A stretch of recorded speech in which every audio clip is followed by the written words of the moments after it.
This is a homage beat. To the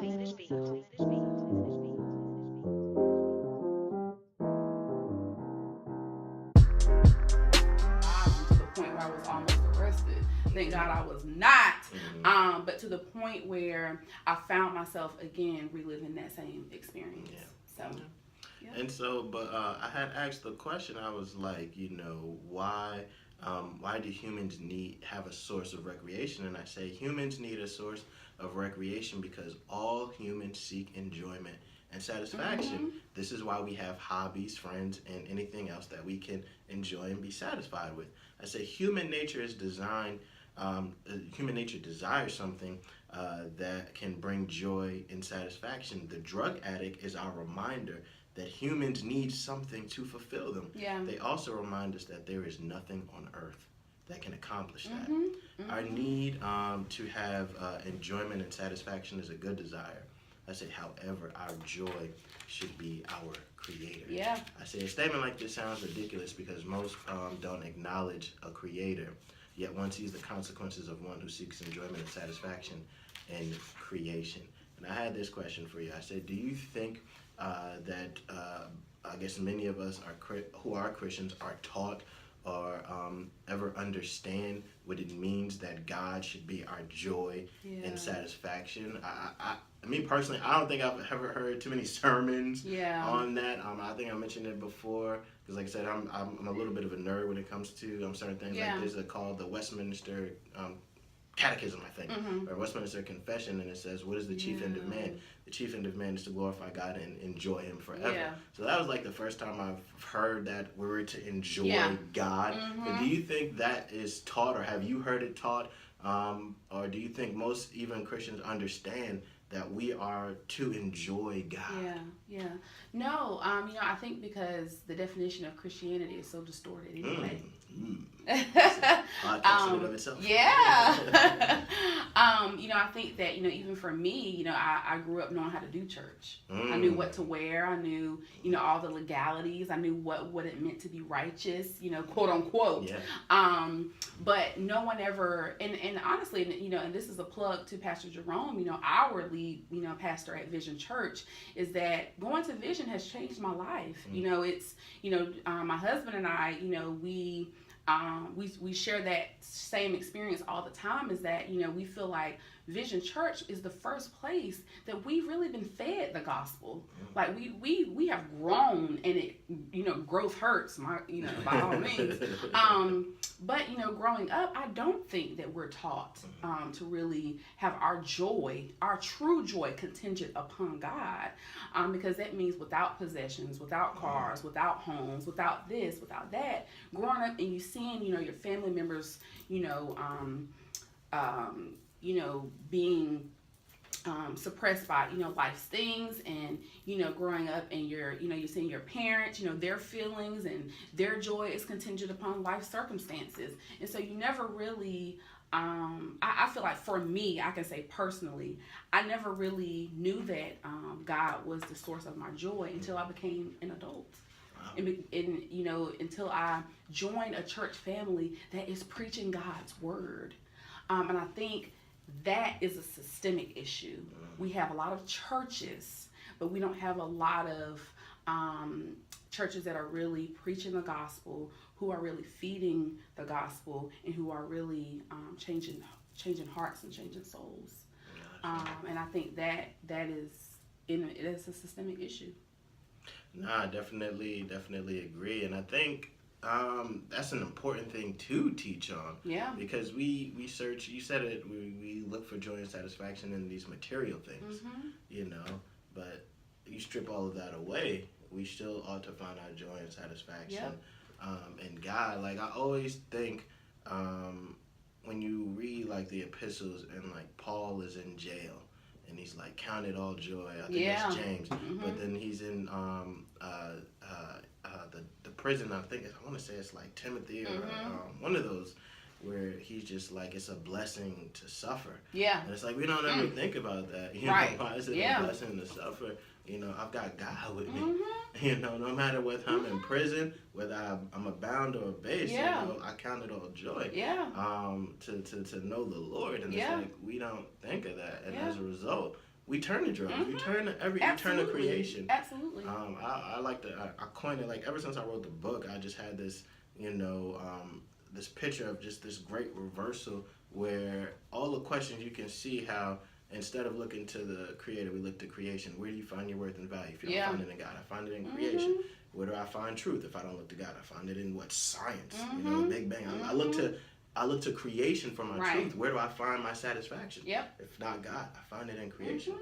Creation cannot satisfy you. Nope. And it will disappoint you and fail you every time. Every single Every time. And I think, you know, for me, you know, if you would have asked me 5 years ago, Sharnetta, if you were ever homeless, you know, would you still have joy? I would probably tell you no. You know, but now, you know, I feel like, you know, knowing Christ and, you know, attempting to imitate him, you know, I feel like if I lost everything today, it would hurt me, you know, physically. You know what I mean? But I think that, you know, again, going back to the church and going back to different people pouring into me, it's like, okay, Lord, just to know you is joy. And, you know, just to know you and to know that you know me and that you've knitted me all together is joy, you know? So that means that I should not, and I'm guilty, and I think that we're all guilty of, you know, finding contentment and joy in, you know, things here on earth. We do it all the time, right? So, you know, I definitely think, and with substances, it's no different. And I think the problem with that, and something that I'm very compassionate about, is that people are so quick to judge people who struggle with substance abuse and drugs when all the sin is the same. Yep. All of it is the same. Whether that's me judging, you know, somebody that I don't even know versus somebody, you know, using substances, it's all the same. And I think, again, it goes back to the gospel and Christianity. When churches stop teaching that sin is all different, I think we'll have a better body. But when it's, you know, just like you said, you know, we're all evil. Yeah. You know, we're all evil. I think when we get that point, across, I think we'll be progressive. Yeah. But until then, you know, because of the fall, we'll always be broken and evil and sinful. I said earlier, it was asked, what would cause a person to ruin another's life for the sake of self-preservation, talking about the drug dealer. I say, the way we can answer this question is that we seek to bring joy and satisfaction to ourselves, even at the expense of another's well-being. We love ourselves so much that we don't care if our actions negatively affect others. Selling drugs to another is not self-preservation, but self-glorification. Yeah. Selling drugs says, I don't care about your well-being, therefore I will capitalize off your addiction. Essentially, one who sells drugs believes their life is more valuable than the ones they sell to. Therefore, the drug dealer gets satisfaction and enjoyment by profiting off of his customers' misery. I said equally, those who use illegal drugs think they are justified because it brings them enjoyment and satisfaction. However, their love for self-gratification clouds their judgment in regards to what is right and wrong. The love of self leads one to be self-centered, which leads to self-indulgence. Self-indulgence is dangerous because one will do almost anything at the expense of oneself and others. However, if there is no creator, why is self-indulgence wrong? And this is a real important question too, because my whole point, the point of the book is twofold. Like, it's apologetic. Yeah. I'm arguing that there is a God. Yeah. And then at the same time, I'm giving you the gospel as well. So if I'm arguing from someone who is atheistic and there is no God, you cannot tell me that self-indulgence is wrong. Yeah. But even you as an atheist know self-indulgence is wrong. Right. I'll give you an example. I'll give you an example. The natural response to not being accountable to creators, to do whatever makes you happy. I said, if one is using drugs to find joy and satisfaction, why is it such a taboo? Many drug users can use drugs in the confines of their home, away from people. Is that okay? And so my question to you is, why is it not okay for people to abuse drugs, even if it's in the comfort of their own home? They're not hurting, because that's the thing. It's like, it's none of your business. It don't concern you. Yeah. Why do you care if I'm hurting myself? How would you respond to that? Because clearly, if we see somebody who's harming themselves, Yeah. especially by using drugs, we're going to do whatever we can to Yeah. try to stop. Yeah. Why would we do that? Yeah, I think it goes back to what we were just talking about earlier. And I think that anytime we see our brother or sister indulging in anything that is not good for their soul or for the glory of God, that should automatically be a rebuke. Right? So it's not just, again, substances and abusing it in their own home, but it's also, when we see, when we have a brother who has lustful eyes, are we rebuking them in their own home? So why would it be any different, with substances? So I think that, we should be able to, call a spade and say, hey, love you, brother, but we got to talk about this heart thing. That this is a hard issue, and I'm gonna walk with you through this, right? Discipling, being able to disciple people, and being able to say, we'll walk this thing out together. So. No, that's absolutely real, and I pretty much say the same thing. I say people have worth and value because their Creator has given it to them. That's why we don't want to see another person harm themselves. Right. You have inherent worth and value, but again, if you come from the perspective that there is no God, then what gives that person who's abusing drug any worth and value? It's like, you do what you want to do. Survival of the fittest. You clearly ain't fit to survive, so why should I have any empathy towards you? Yeah. We would have empathy because that person is just as valuable. So we care about that person, and we hope that they stop and do whatever we can to stop them. I say, if there is no Creator, we don't care if people harm themselves. However, we do care because we intrinsically know that human life is valuable.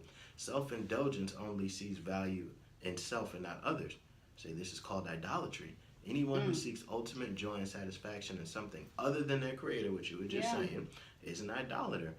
Those who abuse drugs fit this description. Drug abusers seek ultimate joy and satisfaction in their drug of choice.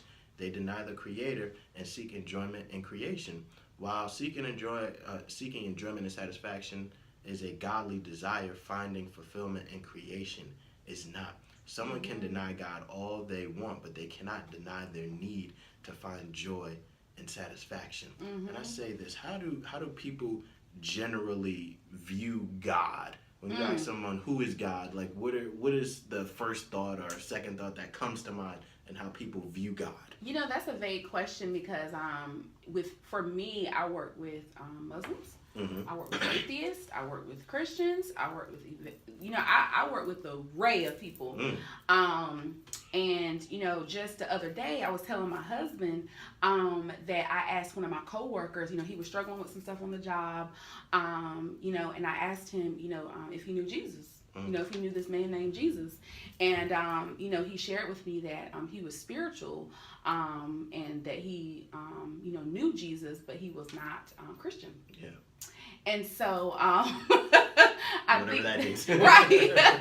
And then, I have, again, people who I encounter who are Muslim, and then their views are different. So, I think that people view God based off of their own personal experiences. And I think that even, and I talk to my husband all the time about how I am intentional with my conversations with people who don't know God, because I'm not trying to convert them. I mean, of course, that's the overall goal, but I think it's important, again, that we step outside of ourselves to talk to people who have, different faiths. But I just personally think that even in those conversations, what I have learned is that people view God based off of what they've experienced with God, or what they were taught, or what they were told God was. Yeah. A lot of women that I, empower, they'll say, that they don't know God because they feel like God is punishing them. I have sisters that I walk with who think that they can't have children because God is punishing them for having an abortion. So your distorted view of God